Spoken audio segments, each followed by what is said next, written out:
ছোট বোনের কাছ থেকে কোনো গিফট পাওয়া কিন্তু ভাগ্যের ব্যাপার। আমি জানতাম না আমার ছোট বোন আমার জন্য একটা সারপ্রাইজ গিফট এনেছে আমাকে না বলেই। আম্মুদের বাসায় যাব, এর আগে গিয়েছিলাম তোহাদের বাসায়। তোহাদের বাসায় একটু কাজ ছিল, তো যেই দেখি তোহা রাস্তায় এভাবে খেলা করে বেড়াচ্ছে। আম্মু দেখে তো অবাক হয়ে গেলাম ওকে এভাবে দেখে। এরপর আম্মুদের বাসায় গেলাম। আম্মু অনেক মজার মজার খাবার রান্না করেছে, দেখে তো আমি অনেক খুশি হয়ে গেলাম, কারণ সবগুলো রান্নাই ছিল আমার অনেক পছন্দের। এরপরে সন্ধ্যা নাস্তা করলাম আর আমার পছন্দের ফুচকা খেলাম। টক টক ঝাল ঝাল ফুচকা কার কার পছন্দ অবশ্যই জানাবেন। সাথে ছিল পেঁয়াজি। আমার সবকিছু অনেক পছন্দ ছিল। আসসালামু আলাইকুম, হ্যালো এভরিওয়ান, কেমন আছেন সবাই? আশা করছি সবাই ভালো আছেন। আলহামদুলিল্লাহ, আমরাও ভালো আছি। আজকে সকাল থেকে ব্লগ ভিডিওটা শুরু করছি। কে কোন জায়গা থেকে আমার ভিডিওটা দেখছেন অবশ্যই কমেন্টে জানাবেন। আজকে গিয়েছিলাম শুরুতে তোহাদের বাসায়, গিয়ে দেখি তোহা আর তোহার মা মানে আমার আপু অপেক্ষা করছে আমার জন্য। ওদের বাসায় একটু কাজ ছিল, তো আমার মামা এসেছিল কিছু সবজি নিয়ে, নানি বাড়ি থেকে কিছু সবজি নিয়ে খালামণিদের বাসায়। তো আমাদের জন্য এনেছিল, সেগুলো খালামণিদের বাসায় ছিল, সেগুলো আনতেই আসলে গিয়েছিলাম। আম্মুর বাপের বাড়ির সবজি বলে কথা, সেটা অল্প হোক আর বেশি হোক অনেক খুশির একটা ব্যাপার। তাই তো আম্মু বললো যে এগুলো নিয়ে আসতে খালামণিদের বাসা থেকে। তো এই যে আমি এগুলা নিয়ে এখন যাচ্ছি আম্মুদের কাছে।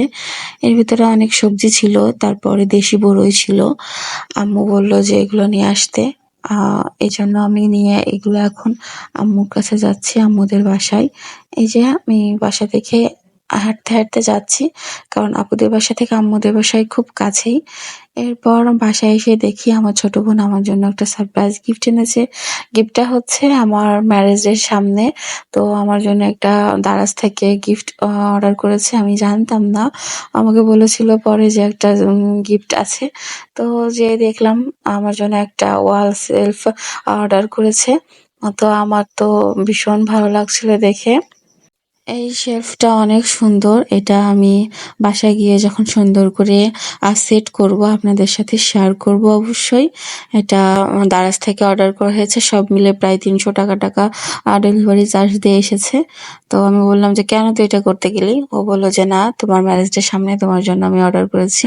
তো গিফট যেমনই হোক, ছোট কিংবা বড়, কম দামি অথবা বেশি দামি, যেটাই হয়ে থাকুক না কেন, ছোট বোনের কাছ থেকে পাওয়া এটা আমার অনেক খুশি লাগছিল, অনেক ভাগ্যের ব্যাপার। তো এদিকে আম্মু বেগুন ভাজি করেছে, মাছ ভাজি করেছে আর ডাল রান্না করেছে। তারপরে এদিকে রান্না করেছে আম্মু টমেটো দিয়ে, আলু দিয়ে, ডিম দিয়ে। তো ডিমটা আমার অবশ্য খুব একটা পছন্দ না। তো সবকিছু অনেক মজা করে খেলাম। মায়ের বাড়ি, বাবার বাড়ি আসলে কি যে শান্তি। তো যে যে যান তারাই জানেন যে কতটা শান্তি মা আর বাবার বাড়ি। এরপর হাজবেন্ড এসেছে, আমরা একসাথে বসে খাওয়া দাওয়া করলাম। আমি আসলে বাসায় গেলে নিচেই বসে খাওয়া দাওয়া করি, আমাদের ডাইনিং টেবিল আছে, তারপর আমরা নিচে বসে খেতে পছন্দ করি, এই জন্য নিচে বসে আসলে খাওয়া হয়, টেবিলে কেউ খায় না। এরপর আম্মু দুধ চা বানিয়েছে, দুধ চা খেলাম। আর এদিকে ফুচকা এনেছিল, আব্বু ফুচকা পাঠিয়েছে, পেঁয়াজি পাঠিয়েছে। আমরা খাচ্ছিলাম টক টক ঝাল ঝাল ফুচকা, আমার ছোট বোনের অনেক পছন্দ, আমরা তো এগুলা নিয়ে কাড়াকাড়ি করছিলাম। আর এদিকে আমি বলেছিলাম একটা চটপটি নিয়ে আসতে, তো এই যে আব্বু একটা চটপটিও পাঠিয়েছিল। আম্মুকে একটু দিয়েছিলাম, আম্মু একটু খাচ্ছিল।